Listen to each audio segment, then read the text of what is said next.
So we're at a point now where we've pretty much gone through the whole process, and we're now at the point where we're ready to apply for the mortgage. So we've gone through looking at how much you're looking to borrow, affordability, we've got a quotation from the lender.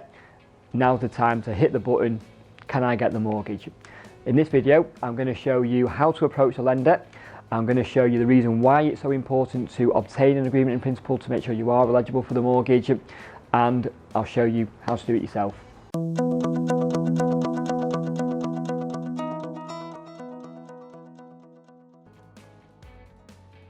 So when you're ready to apply to the lender, firstly we need to apply for an agreement in principle. This is the initial checks the lender will do to make sure you are eligible for the mortgage, and within that process there are 5 key areas to make sure you get 100% accurate, and I'll show you how to go about it. So the first key area when applying for an agreement in principle is all around your personal details.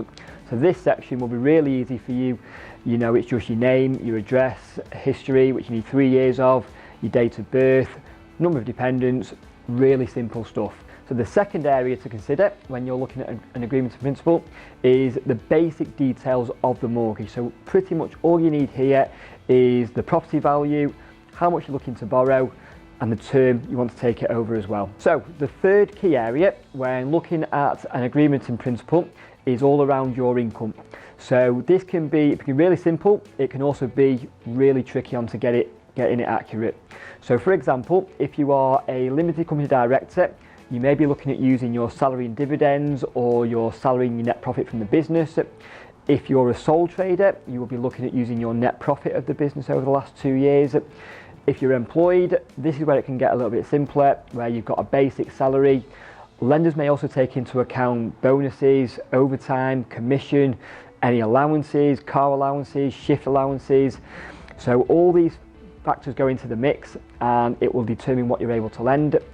On top of that, you've also got potential benefits as well. So DLA, disability living allowance, you've got working tax credits, child benefit, child maintenance. So again, if you're in receipt of these, some lenders may use them, some may not. So it's important to have a really good grasp on what you're getting, how often you're getting it, to make sure you're 100% accurate with your figures. So the fourth key area when applying for an agreement in principle is all about your outgoings and your expenditure. So this is a really key point of the process, to be honest. So this is making sure you match up your credit file with what you supply to the lender. So this takes into account all your credit commitments. So what you need to know realistically is the type of commitment it is, the monthly payment that you're paying each month, and also the balance. So what you want to make sure is the figures you supply the lender with, they match up with your credit file. So right at the start of this series of videos, I gave you the Money Saving Expert Credit Club as a free download of your credit file. So all you need to do is log into your credit club, make sure you get the figures off your credit file, pop it onto the lender's website, you're there. On the expenditure as well, also make sure you don't forget about things that will not be there on your credit file. So the common ones of these are any student loans that are deducted, and also any childcare costs that you are incurring. They will be picked up from the lender. So the fifth key area to consider when looking at an agreement in principle is all around your credit history. So the lender will always ask you, have you had any credit issues in the past, such as county court judgments, defaults, missed payments? If you have, don't hide it, pop it on the application, they'll find out anyway. So again, just make sure you're accurate in this area. So those are my 5 key areas to make sure you get 100% accurate when applying for an agreement in principle. The information you supply here will be used in the application process, and lenders will be checking it, cross-referencing, so making sure you get it right at the start is imperative.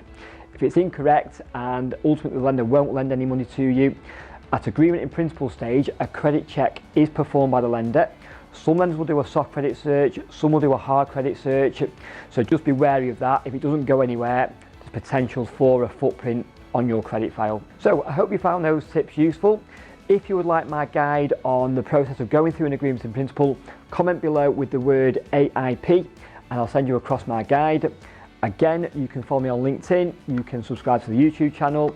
Thanks for joining me. See you next week for Mortgage Monday.